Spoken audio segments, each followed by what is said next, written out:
Welcome to this tutorial on using the contact angle software. It's been asked that I also show how to install it. So if you found this page where you found this video, I linked the drop analysis tool over here. And so you'll end up on this page with the instructions, but you can just hit install drop analysis. And then if you're a Windows user like me, grab the portable version. If you're a Mac user, then figure it out yourself. So the portable Windows version is what I want. I'm going to click that to download it, and then I'll choose where I want to download it. So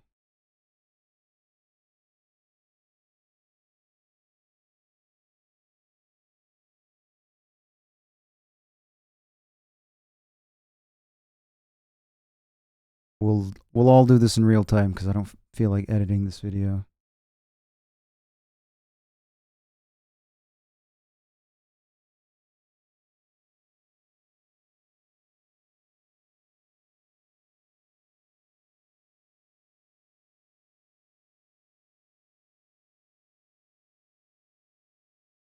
All right, cool. It's done. Show in folder. Make sure to extract it.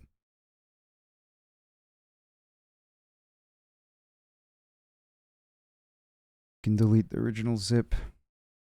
Open the new thing, and then find the launcher. You can sort by type over here.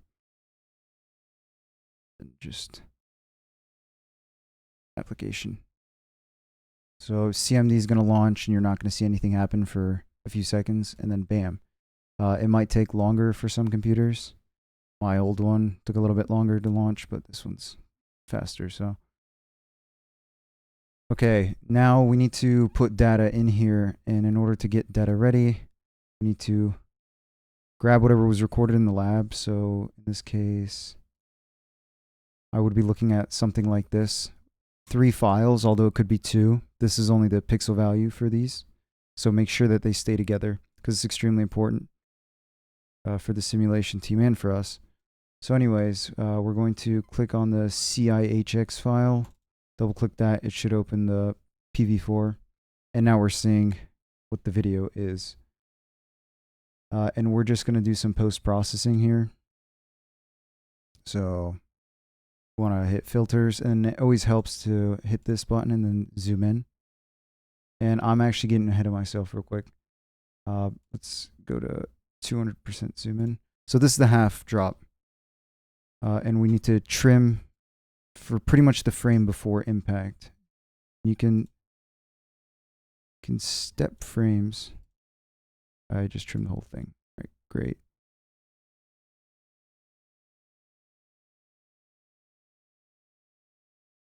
Okay.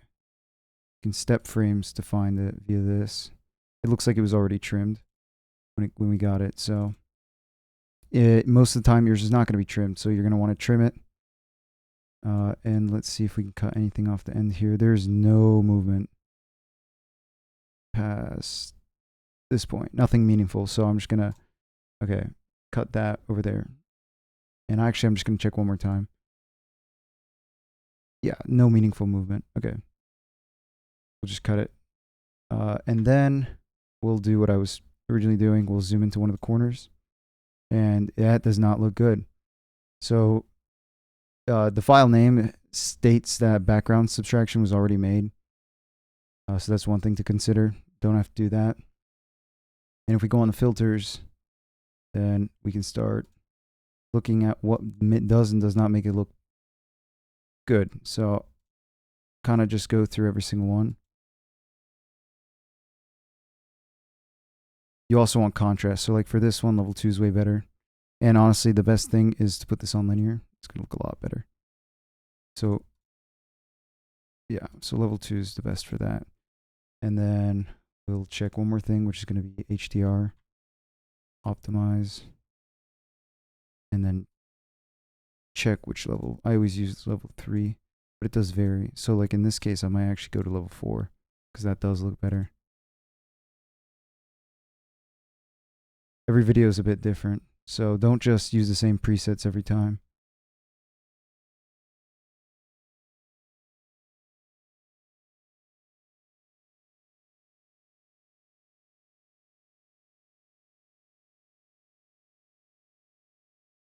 I'm gonna go with level 4. Okay, great. So, and we'll save the video. And the file name, for some reason, it doesn't just take the original file name and add stuff to it. So I'm just gonna copy the file that I used, its name. And I'll go over here. And this number is not meaningful at all. So I'm going to delete that. And then I'm going to take the pixel value because I don't want to have to keep dragging this file around. I'm just going to attach it to the name. So that's the pixel value. And then I just denote it by going px and then the number. And it's always millimeter per pixel, so that's not necessary to put. And then I'm just going to specify that this is trimmed, which also to me means it's edited. I'm the only one in the workflow, so I can name it whatever I want. Ideally, if a lot of people are working on this, then there would be standardized names, but this is good enough for me, and the pixel value is always there, and I don't have to track it. So I'm going to hit apply, and not quite yet, because I want this to be in an AVI format. So now that it is selected, I want to apply and then save. And so it's going to do that really quickly. And it should be saved in the same folder that this original video was. Yeah, so it's saving to this right now. Let's see.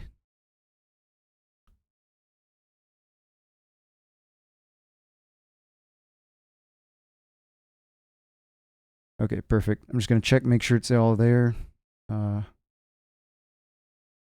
Okay, both of what I want is there, and I don't need to drag this text document around because I put it in the file name. And let's see, it looks nice and crisp. Okay, perfect. Now, the issue right now is that the contact angle software needs both edges, and this is only a half droplet. So the way we're going to fix that is by using the Matlab script that I made. So I put instructions here on how to get to it. So you'd be in the super cool droplet research, documents for new students, and then Matlab, and then this is currently the only thing there. So download it wherever you want. So I'm downloading it in Icing Matlab, and then just open it in Matlab. All right, perfect. So then when you run this,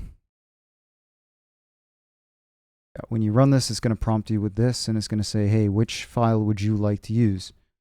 And so I'm going to select the one that I just got, which is over here. This is the AVI file. And now it's processing it. So once it's done, it'll let you know. Yeah, and it'll tell you where it's saved to, but it's always going to save in the same place. So half to full, it'll write half to full, and then I should add an underscore in MATLAB, but half to full and then whatever the original file name is. So now we're looking at this, which looks funky, but the contact angle software gets tricked by it because it can see both sides, and the middle really doesn't matter at all. So then we have something that looks like this. And you should always use the MATLAB script and not just mirror it with some other thing, because I specifically made it so that we don't lose the pixel, millimeter per pixel measurement. Because it literally just doubles everything when it mirrors. There's no distortion or compression.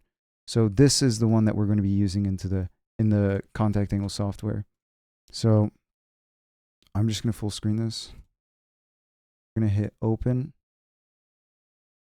and then grab that file. And I'm personally going to check to make sure that I am recording, because I've been thinking about that for the last 5 minutes. Okay, I am. All right, perfect. So now we're going to have this white box, this yellow box that we can drag. And it's pretty much just going to tell the software where to look to find the droplet. And then there's going to be a baseline over here. So right now, there's not that much that we can do. But first off, 40 is way too high. Just start off at like 5. Perfect. And so we're just going to kind of ballpark where this is going to go. But we don't even have to really ballpark where it's going to go. Like if we were a few frames over, we could just, here, I'm going to pretend I can't really tell exactly where it is, where the center line is. So I'm just going to drop this really low and hit start measurement. Okay. Then I can pause. And so right now off the bat, I can see that I did not make this yellow box large enough. So I need to make that the full width. And so how do I restart? Well, bad news. This is why it's really annoying to work with the software. You have to redrop it in, and then it will reset this yellow box.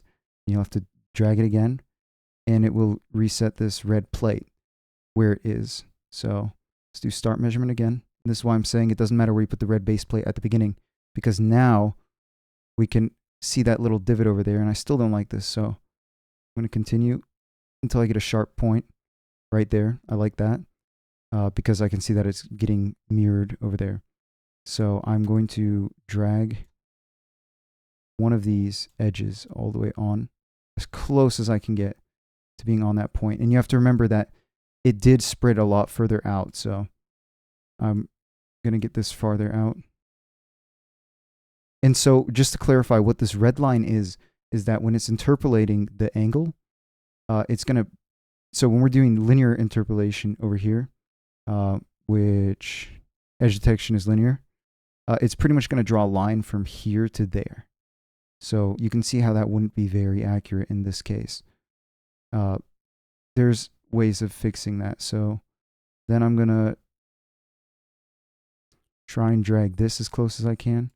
And it is, this software really does bother the user. So I'm just going to have to keep kind of guessing until it's as good as I can get right now. I will make edits later on. I just need to make another run. So I'm fine with lowering this whole thing.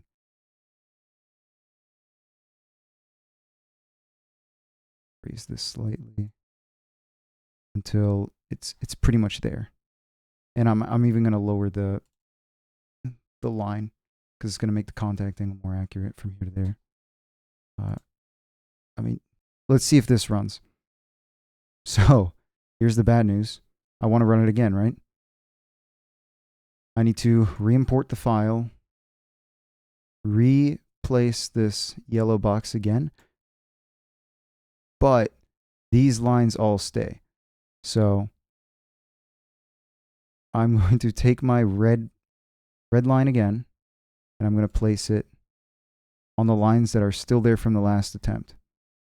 And they should still line up really well. And then you're pretty much just going to start measurement again. Okay, so the baseline is too small. It's really not liking this. I'm going to have to enlarge it.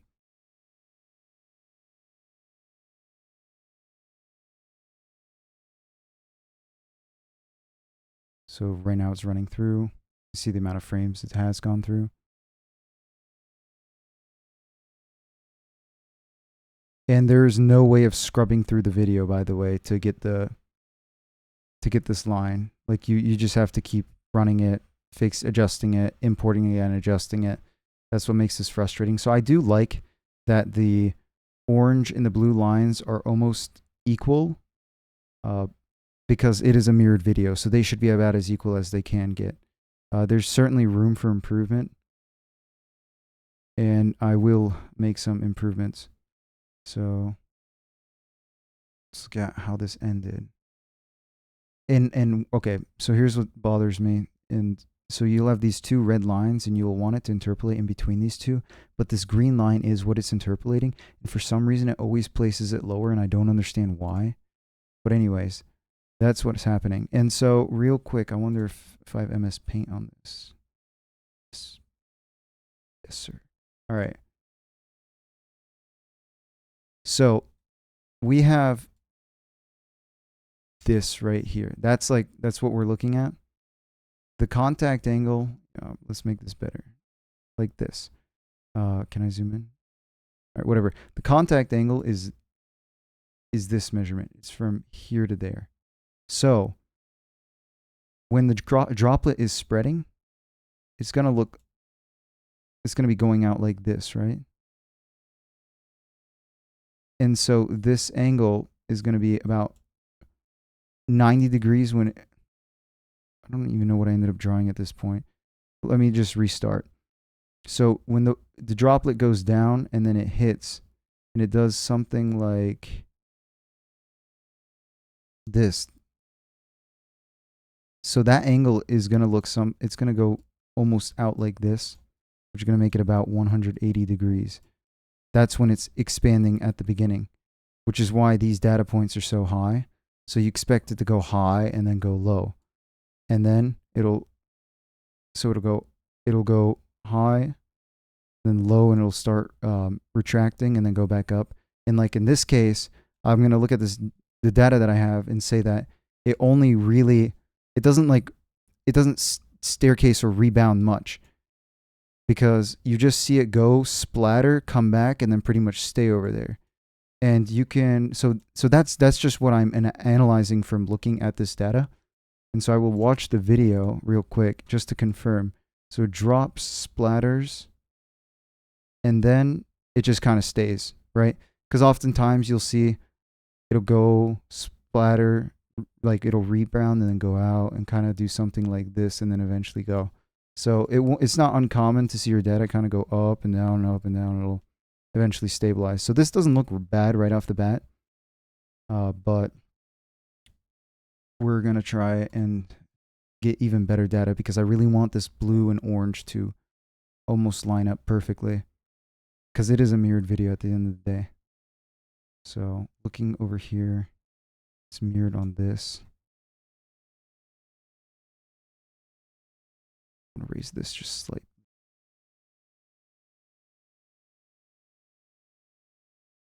Too much.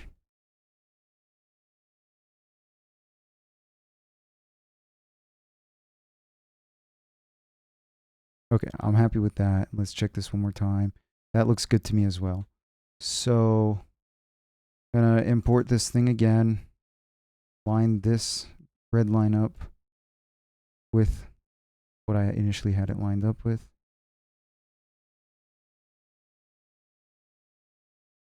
We'll make our nice yellow box. And then start measurement. And this time I'm actually going to zoom in so you can see what these what the red and then the green lines are going to be doing. They're kind of just going to be wiggling around, which is the interpolation of the contact angle. And so sometimes I'll watch it and I'll not, like, it just won't look right.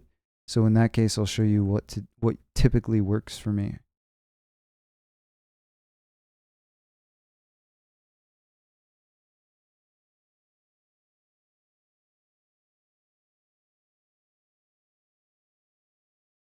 Okay, so I'm not a super big fan of what that looks like, to be honest.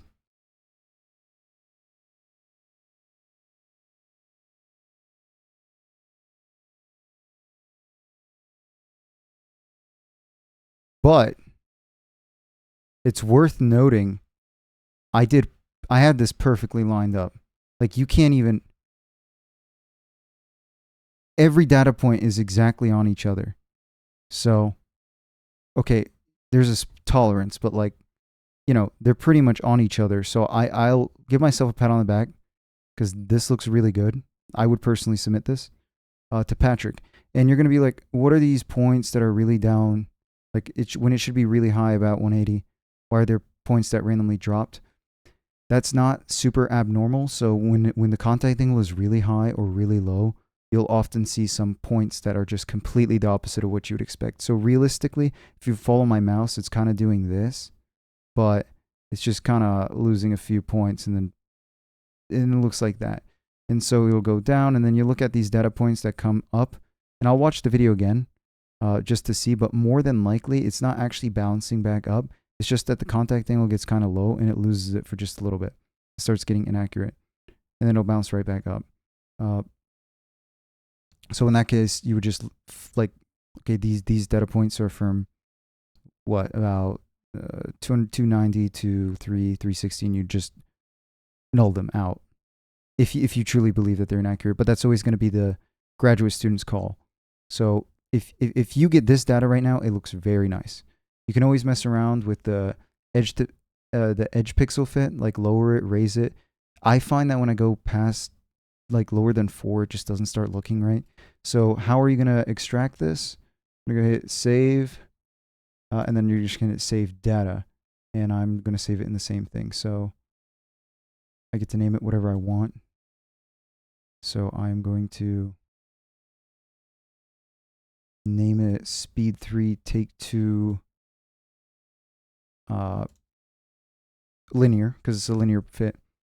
Linear, speed 3, take 2. Then there you go. So now it should be saved in the same file. Yeah, okay, it's saved over there. And so real quick, I'm going to run this exact same thing again and see if I can get even better data. So I'll run it again, and I'll get these exactly where they were last time.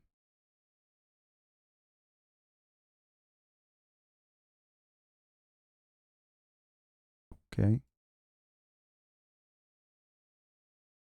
Yeah, you really need a mouse to use this software. Good luck if you don't have one.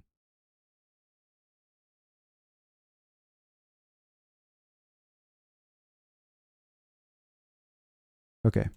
Now, here's what I'm doing different. This is the exact same setup as last time. If I ran it, I'd get pretty much the exact same data. I'm going to hit error function fit. And what that pretty much does is it makes the data even more accurate, because linear fit is really quickly, does it really quickly. Error fit takes quite a bit of time, but I find it to be more accurate, especially when I'm getting weird data readings. But it will take considerably a longer amount of time. And I'm not making any cuts in this video, so I'm going to start it and start measurement, and then you can just skip forward until whenever it's done. In the meantime, I'm going to look at this Excel sheet, and then I'm going to graph these. So you absolutely need to convert this right off the bat. And then it's going to prompt you with, you're going to say, you're going to lose some. Oh my God, am I actually going to have to, sorry, new laptop, convert. I need to sign in with my, school email.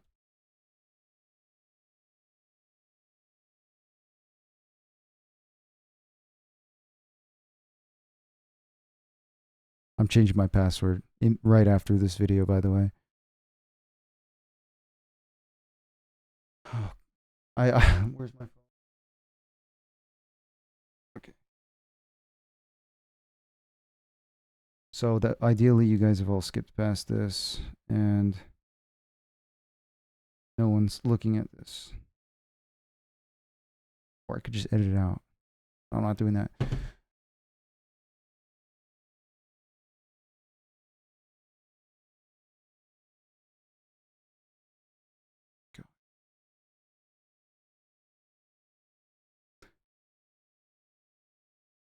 So it's about fourth of the way through right now.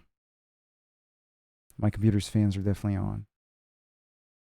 Okay, I don't know what all of this is on. All right, perfect.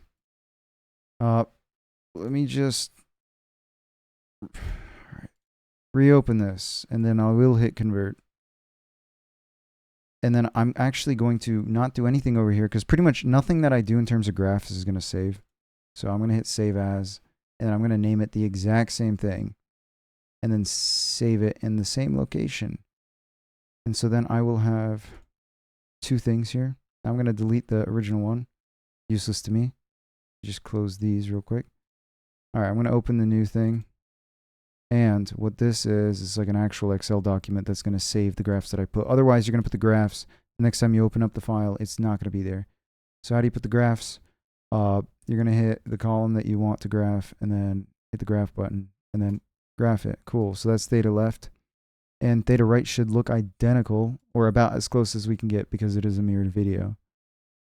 So hit B again, and then insert a graph. Go the basic one. Theta right. And then you can just graph the two on top of each other, which is what we were looking at in the other software. Oops. Perfect.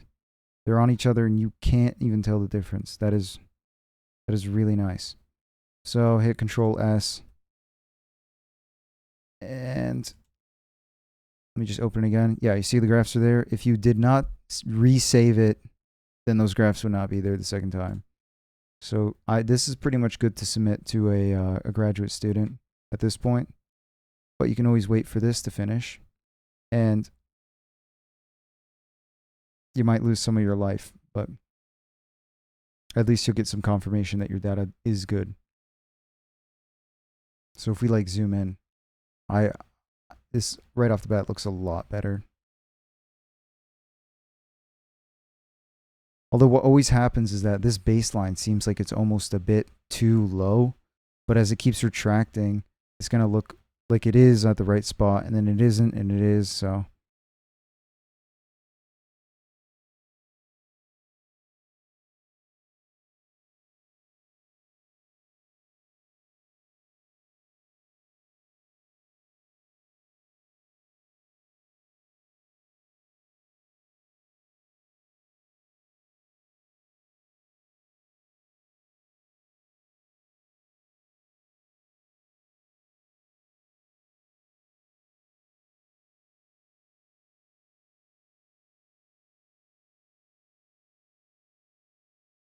In the meantime, if you're watching this, let's say, okay, the video that I used was this one, which is of the left side of the droplet.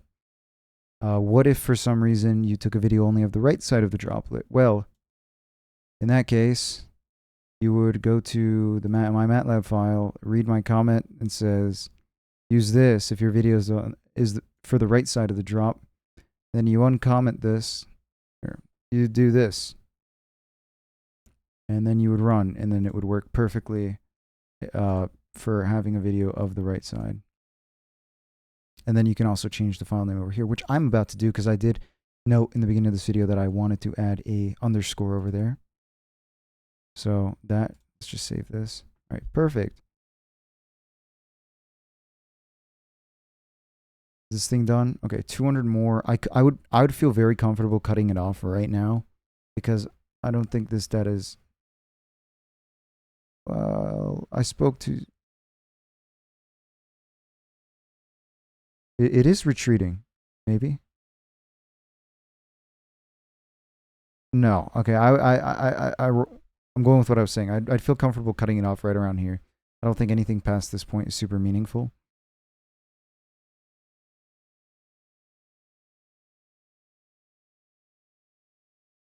You see what I'm saying? I didn't move this line at all, but now it looks like it is perfectly on the center line.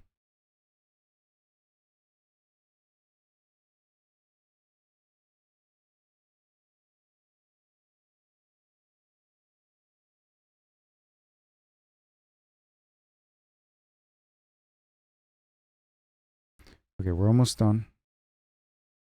My computer's fans are definitely going up. Yeah.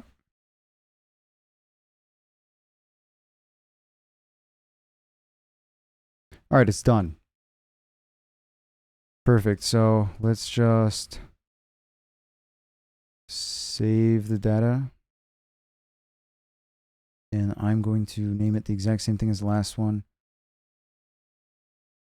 Except for it is error. I'm going to put error fit. Because if I just say error and someone else logs onto my computer or looks at my file name, then they're going to probably think error is a bad thing. So exact same thing as what I showed prior. You want to convert this. And then it's going to prompt you to save as a CSV, an actual proper file. You're going to do that. And it'll save in the same area. Right?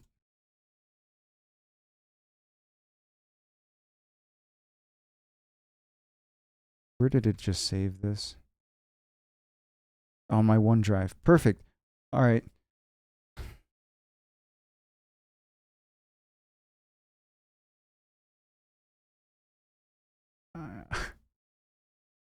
I'm gonna just save a new one.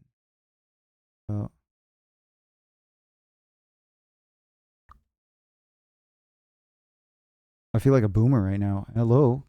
Control Shift S? No?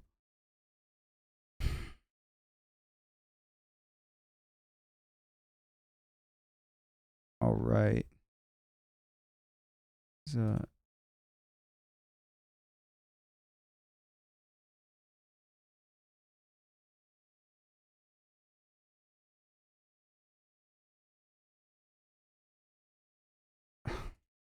1 second. I'm gonna copy.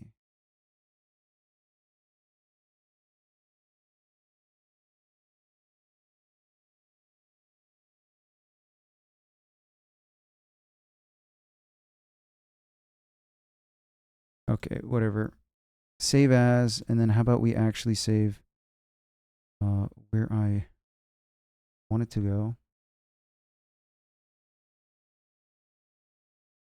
Yes, I play War Thunder.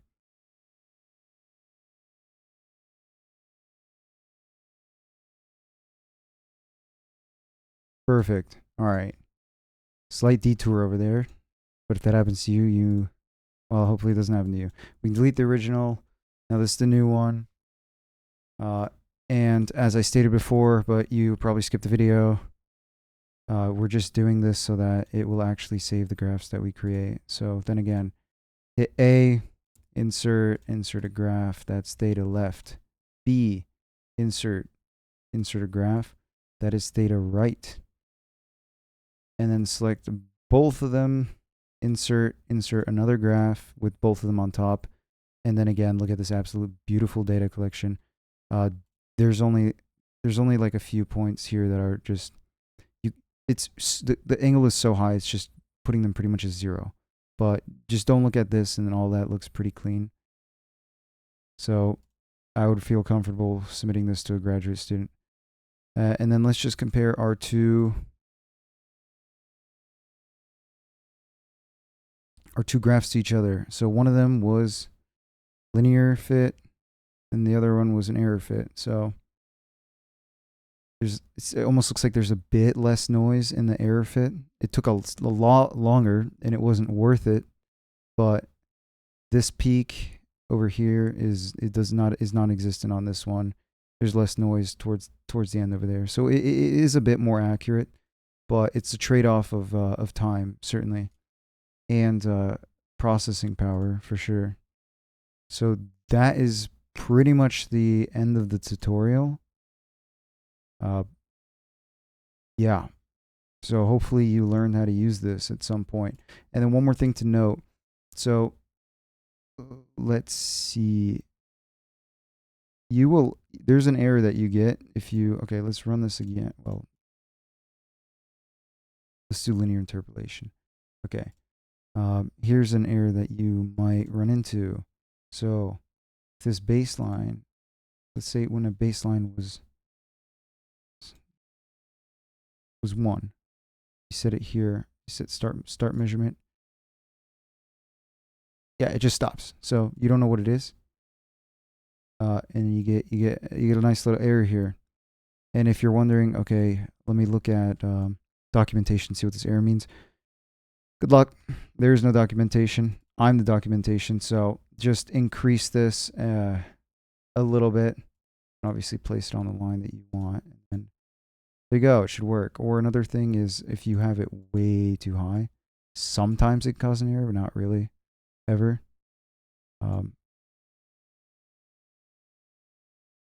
It might do that. So, but you can see when it's too large, it like actually has no idea what it's doing, because this is literally the data that it's getting you. It's getting you the contact angle of whatever this is. So that's your tutorial.